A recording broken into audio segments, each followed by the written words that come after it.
Tecno Pova 7 5G.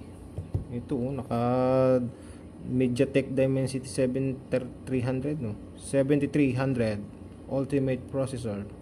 Tapos naka smooth display, Full HD, 144, 6000 ang battery, di ba? Naka 8GB 256 plus 16GB.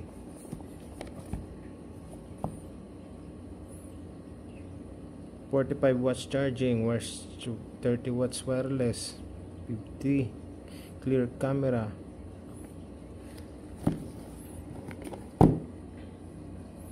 At ito yung cellphone na napakaganda. Turing. Ang ganda.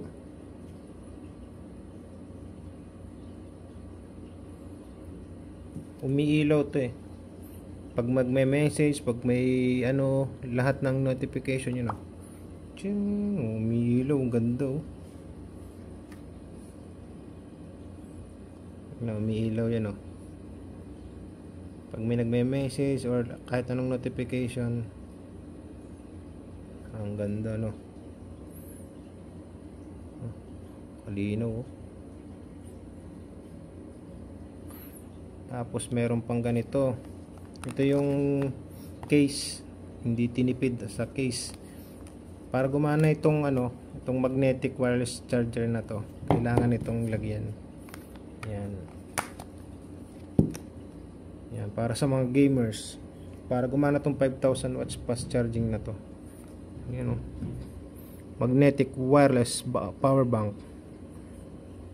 5,000. Yan, nadidikit yan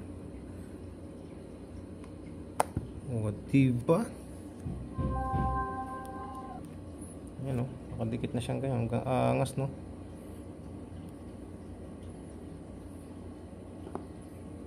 charge na siya. Wireless charge.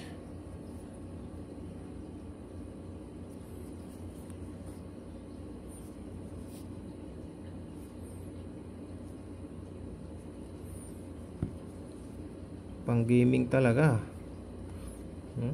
Diba? Hindi ka muna kailangan magwaro-waro. Hindi naman siya nahuhulog kung tibay ng dikit. Ang ganda. Naka wireless.